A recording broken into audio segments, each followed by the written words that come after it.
Ассаламу алейкум, друзья. С вами вновь я, Чечен Синдром. Друзья, сегодня я хотел бы вам рассказать об уроженце Чечни Расамбеке Ахматове, который является полузащитником американского клуба Своу Парк Рейнджерс.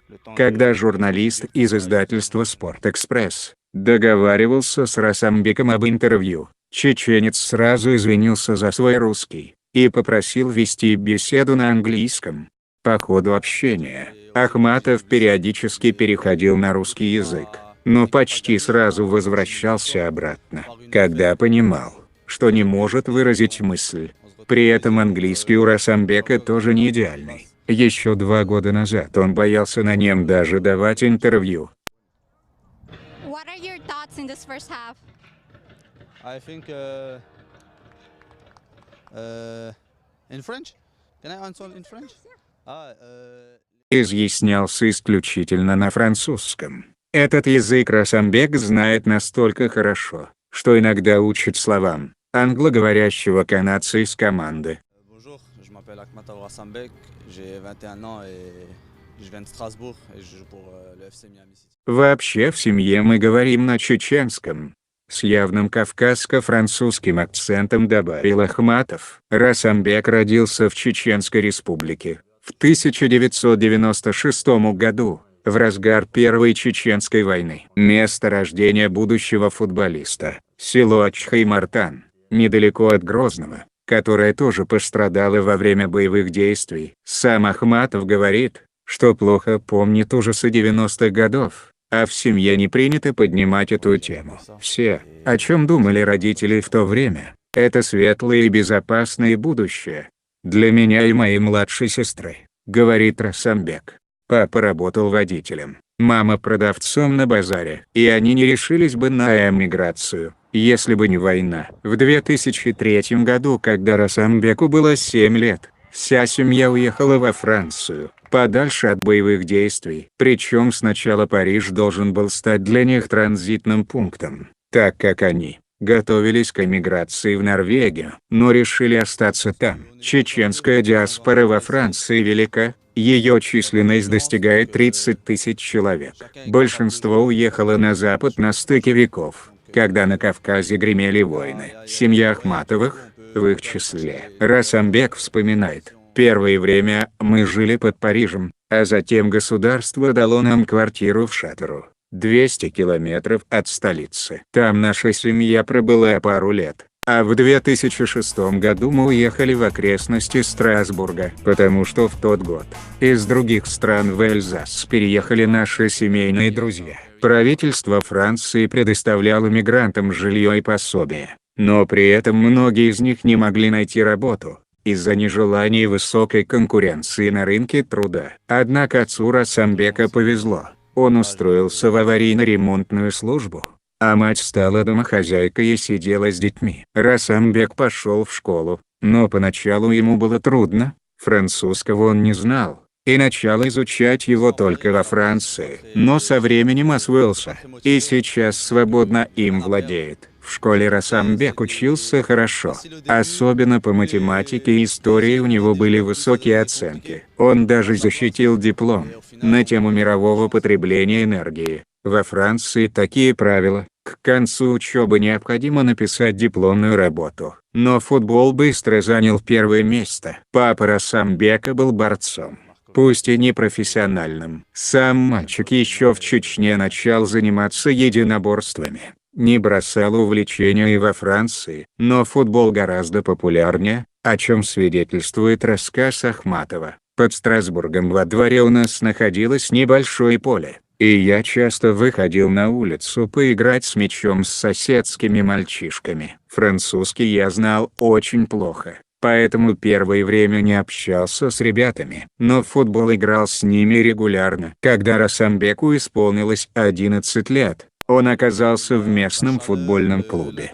«Агна» из одноименного города. Сейчас эта команда выступает в 4-й по силе Лиги Франции. В прошлом сезоне выиграла свою группу в 5-м дивизионе. Полноценной академии в «Агна» нет. Дети просто несколько раз в неделю играют в футбол под присмотром тренера, иногда выступают на турнирах. Расамбек понимал, что из таких условий нужно выбираться, если он хочет стать большим футболистом. Сделать шаг к мечте ему помогли соцсети. Однажды он случайно увидел в Фейсбуке новость. В ней говорилось, что клуб Майами Сити устраивает в Париже просмотр для всех желающих. Расамбеку было 20 лет, и он решил, что пора сделать поворот в карьере. Самостоятельно взял билет до Парижа.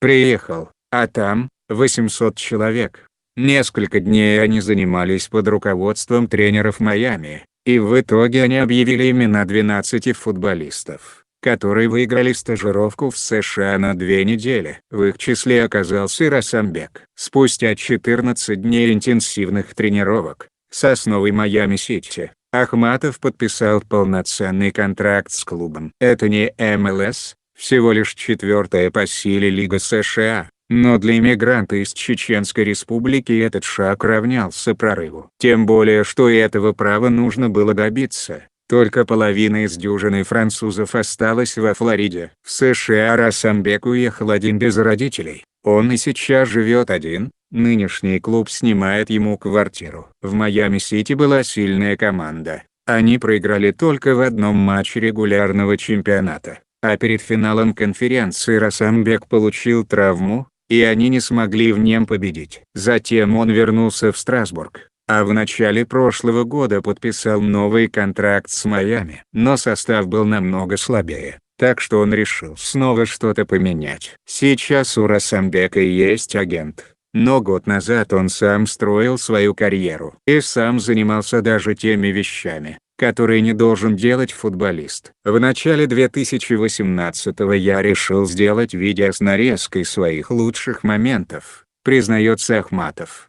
Моя позиция – центральный опорный полузащитник, так что мне необходимо было собрать кадры со своими отборами, перехватами, выигранными дуэлями. Я установил программу, просмотрел матчи со своей игрой, вырезал что-то, наложил музыку, титры и склеил в одну запись. Создал свой канал на YouTube, загрузил туда видео и отправил ссылку на него абсолютно во все клубы второй лиги США. Кстати, вот это то самое видео. На запрос Расамбека откликнулись только 3 адресата: Нашвилл, Оранж-Каунти и Своу Парк Рейнджерс. Но первые 2 предлагали просто приехать на переговоры, и только 3-й был готов предложить 2-недельный просмотр и контракт. Полузащитник отправился на сборы, потренировался и полгода назад подписал соглашение до конца 2019 года. О своей нынешней команде Ахматов рассказывает так: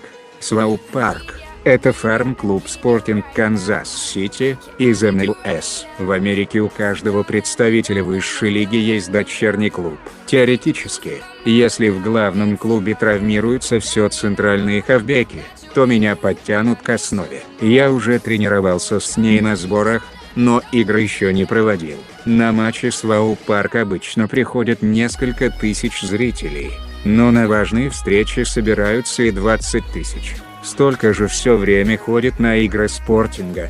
Имя Ахматова сложно выговорить иностранцу, так что за рубежом его называют сокращенно. Во Франции – Расма, с ударением на последний слог. В США – Раса. В Своу Парк играют футболисты из Камеруна, Бразилии, Венесуэлы, Марокко, Мартиники. И со всеми Ахматов отлично общается. Хотя Наполеон суров. У меня небольшой рост, но я не уступчив. Обожаю вступать в единоборство и предпочитаю раздавать передачи больше, чем забивать. Мой любимый игрок – Модрич. Еще я ориентируюсь на Марко Вератти из ПСЖ. В прошлом сезоне, в одной лиге со Своу Парк, играл Феникс, с Диди Дрогбой в составе. В октябре они встретились в полуфинале Западной конференции, а Ахматов объявил охоту на звезду. Феникс победил со счетом 4-2, а Дрогба забил 4-й мяч, когда его опекун уже ушел на замену. Был отличный матч,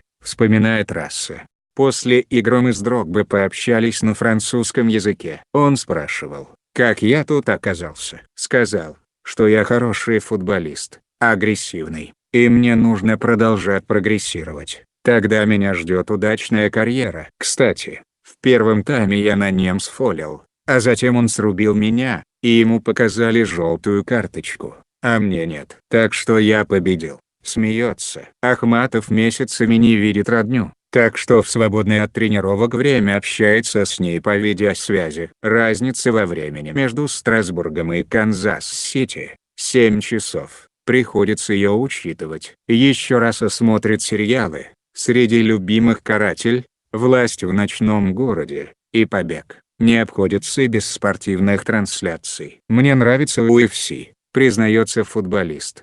Хочу как-нибудь сходить на бой. Поддерживаю многих бойцов. Например, Магомеда Бибулатова из моего города и, конечно, Хабиба Нурмагомедова. В СВАУ-парк до моего прихода никто не говорил о единоборствах, но я всех подсадил. Только и говорим об этом в раздевалке. Перед боем Макгрегора с Нурмагомедовым я оказался в меньшинстве. Все были за Конора. Мне говорили, да Хабиб ляжет, Конор его убьет. На утро после боя я зашел в раздевалку как царь. Молчали все. Футбол Расамбек тоже смотрит, но признается, что предпочитает ему UFC. За чемпионатом России Ахматов не наблюдает по той же причине, что и многие иностранцы. В США его просто не транслируют. Но я всегда слежу за результатами моей команды. Ахмат добавляет однофамилец с Грозненского клуба.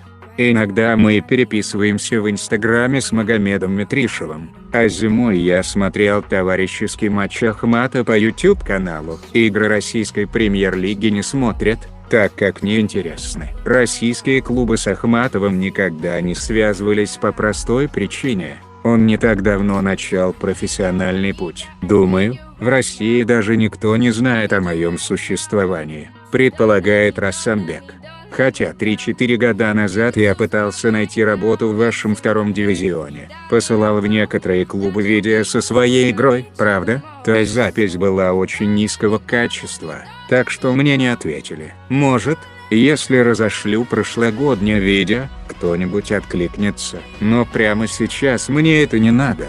Да и агент у меня теперь есть. В России чечено-француз последний раз был 3 года назад. Прилетал в теперь уже мирный Ачхаймартан. А нашей национальной сборной Ахматов отзывается хорошо, но подчеркивает, что никого не поддерживает. На чемпионате мира я симпатизировал Бельгии, потому что она показывала красивый футбол. Но я, конечно же, был рад и тому, что Франция победила. В сборной России мне понравился Головин. Хороший футболист.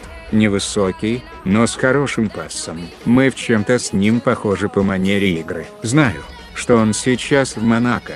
Может, когда-нибудь встретимся с ним на поле. У Расамбека 2 гражданства, французское и российское. Он верит, что сыграет за кого-нибудь на чемпионате мира, но осознает объемы предстоящей работы. Я много раз думал над тем, что будет, если и Россия, и Франция предложат мне играть за их сборные. Опережает меня с вопросом Ахматов. Со сборной Франции больше шансов выиграть что-нибудь, но в ней тяжелее пробиться в состав. А я не такой сильный игрок. В России у меня больше шансов выйти на поле, так что прямо сейчас я выбрал бы ее. Кем я больше себя чувствую? Чеченцем. Ну а раз чеченцем, то и россиянином. Друзья, это интервью Расамбеком дано сайту Спортэкспресс. И в конце своего видео, от себя, я хотел бы пожелать Расамбеку большой карьеры в спорте, а также чтобы он нас радовал мощными, красивыми и эпичными голами. Merci. А на этом все. С вами был Чечен Синдром. Спасибо за просмотры, и надеюсь за лайки, и до новых встреч.